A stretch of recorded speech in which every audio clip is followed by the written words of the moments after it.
Hello mummies and daddies, welcome to Riyan and mom. তো আজকে আমি আপনাদের সাথে এমন একটি রেসিপি শেয়ার করব যেটি খেতে কিন্তু শিশুরা খুব পছন্দ করে।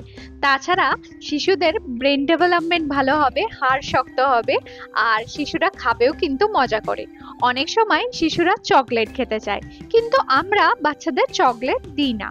চকলেটের পরিবর্তে যদি আপনারা এই খাবারটি দেন, তাহলে বাচ্চারা কিন্তু খাবেও ভালো করে, আর বাচ্চারা কিন্তু খুব ভালো একটি উপকার পাবে।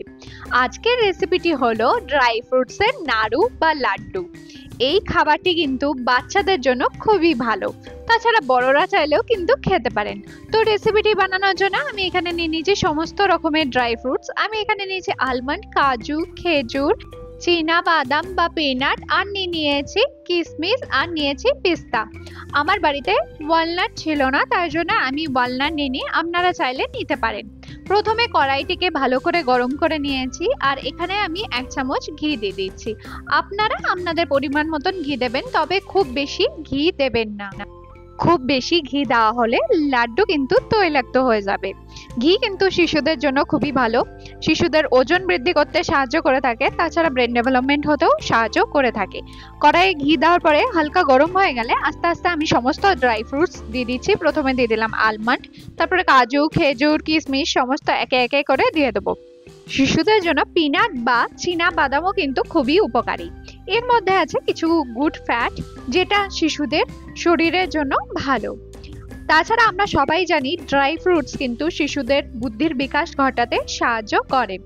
অনেক সময় দেখা যায় অনেক শিশুই আছে ড্রাই ফ্রুটস খেতে চায় না, বা তাদেরকে পাউডার বানিয়ে দিতে হয়। আপনারা পাউডার না বানিয়ে আপনারা এইভাবে শিশুদের দেন, তাহলে শিশুরা কিন্তু মজা করে খেয়েও নেবে, আর উপকারও হবে। আর আজকালকার দিনে বাচ্চারা কিন্তু অতিরিক্ত পরিমাণে চকলেট খায়। চকলেটের পরিবর্তে আপনারা চাইলে এই জিনিসটি কিন্তু দিতেই পারেন। খেতেও যেমন টেস্টি হয়, আর উপকারও কিন্তু প্রচুর।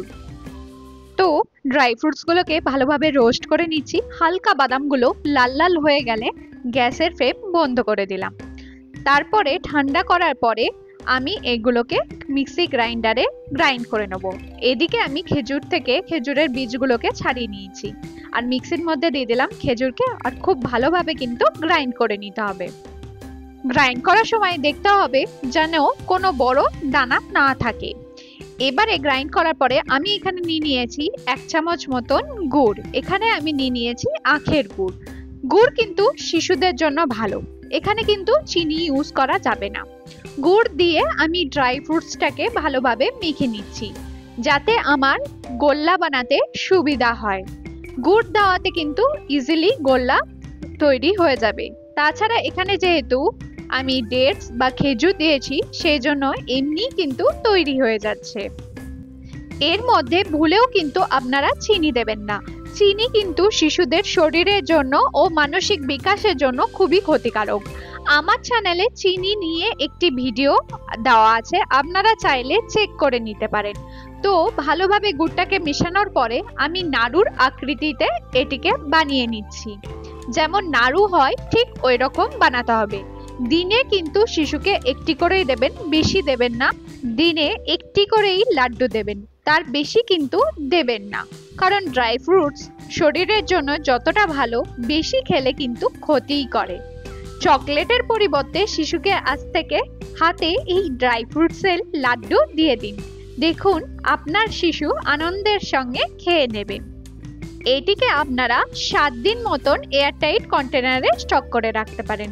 তো চলুন আজকের ভিডিওটি আমি এখানে এন্ড করলাম।